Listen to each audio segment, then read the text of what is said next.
તો ચાલો મિત્રો બધાને બાપા સીતારામ દિલથી. તો બધા કેમ છો? મજામાં? મજામાં તો છો, આપણે પણ મજામાં છીએ. તો મિત્રો આજ હું તમારી સામે એક એવો નવો વિડીયો લઈને આવ્યો છું.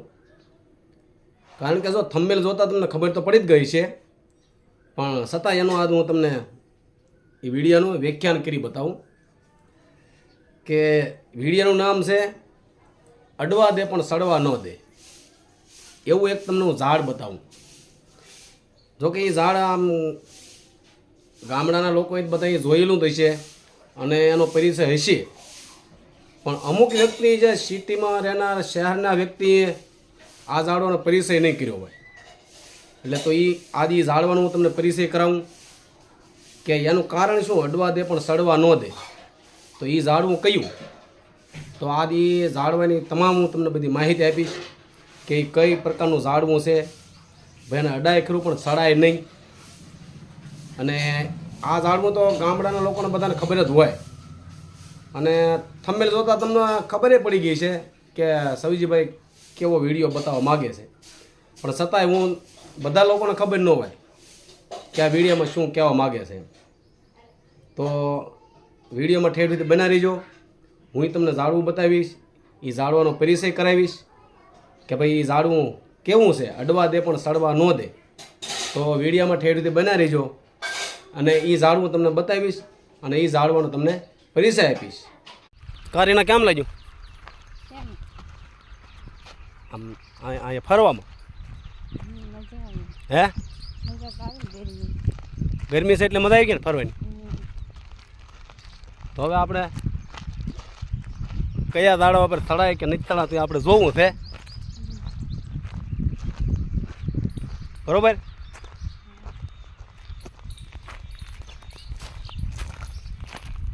તો જો મિત્રો, આ છે ગુલમોરનું ઝાડવું.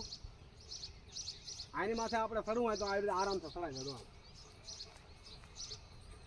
ચડાઈ જાય ને, ગમે ઝાડવા પર ચડી ગઈ. રીના તું ચડી કા? આની માથે ન ચડે કા? હા ચડી જ ને આની ઉપર તો. હે પણ ચડાય તો થાય કે રહી આની ઉપર ક્યાં? જો મિત્રો, આવું આ ગુલમોરનું ઝાડ છે, આની ઉપર ચડી શકાય.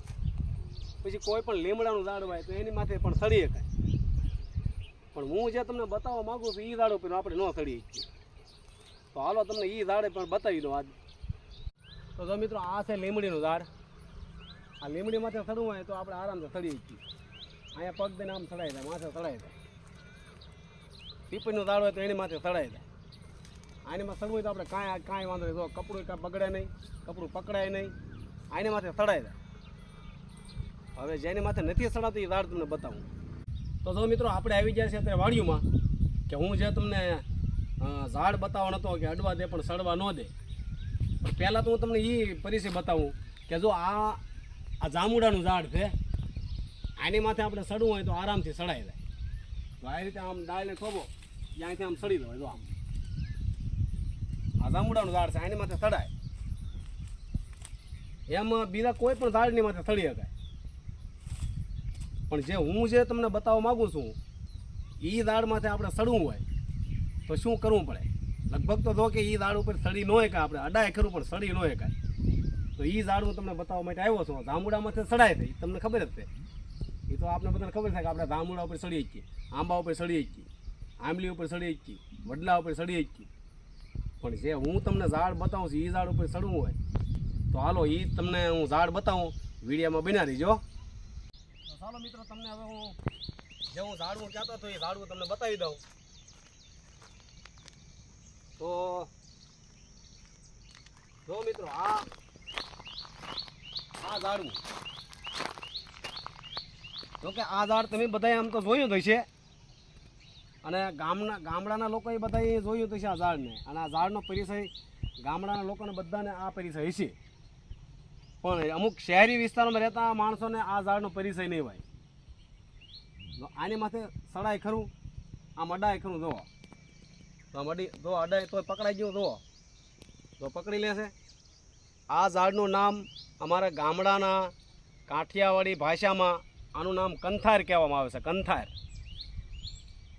અને આને કાળા કાળા કંથારા આવે છે, કંથારા પાકે એટલે કાળા કાળા કંથારા બની જાય છે. એ ખાવામાં ઘણો ઉપયોગ કરે છે, પણ એ કંથારા આપણે લેવો હોય તો આની માથે સડાય નહીં. આની માથે કેમ થોડું વિચાર કરો તે માલો, કોઈ પણ ઝાડવાની માથે સડાય. અને આમ અડાય ખરું, જો આમ અડાય તોય આપણે પકડ કરી લેશે. જો આની માથે સડવું બહુ મુશ્કેલ છે, સડાય નહીં. જો આમ અડવા દઈ તોય પકડ કરે. જો આ કાપડને પકડી લીધું એટલે આનું નામ કંથાર કહેવામાં આવે છે. આની માથે સડાય નહીં, અડાય ખરું. આ અડવા દે પણ સડવા ન દે. આ ઝાડ જો કે આની વાડ બનાવી હોય, વાડ, તો એ વાડમાંથી કોઈ પણ પશુ કે પક્ષી વાડમાંથી વટી ન હોય કે એ આ કંથાર. તો મિત્રો, જો આજના વિડીયોમાં મારે તો આવી રીતનું હતું કે આ ખોટું છે, મારી માહિતી તમને ખોટી લાગી ખાસી. આ ઝાડવાની બધાને ખબર તો હોય જ કે ભાઈ ગામડાના વ્યક્તિને બધાને ખબર તો હોય કે આ કંથાર છે, એની માથે સડાય નહીં. નો ખબર હોય એમ નથી કહેતો, બધાને ખબર હોય. પણ અમુક વિસ્તારમાં રહેતા, સિટી વિસ્તારોમાં રહેતા માણસોને ખબર ન હોય કે ઝાડ કયું એ આની માથે સડાય નહીં. જો આના નાના નાના કંથારા પણ આવી ગયા. જો અહીંયા ઝીણા ઝીણા કંથારા છે આવેલા. આ કંથારા પાકી જાય એટલે કાળા કાળા થઈ જાય છે. એક બીજું આની જેવું જ ઝાડું આવે છે, એનું નામ અમારે કાંઠિયાવાડી ભાષામાં એનું નામ ઘટબોળી કહેવામાં આવે છે. ઘટબોળી. એ ઘટબોળી અહીં તમને આજુબાજુ મસ્જિદ તમને બતાવીશ કે ભાઈ ઘટબોળી ઝાડું હોય તો આની જેવું જ આવે છે. એના ઘટબોળા કાળા કાળા થાય છે, પણ એ ઘટબોળા તો આની જેમ જ આવે છે. એ ઝાડું એવું આવે છે, આમ અડવા દે પણ સડવા ન દે, ઘટબોળી. જોકે આ વિડીયોમાં મેં તમને ઝાડવાનો પરિચય આપ્યો છે.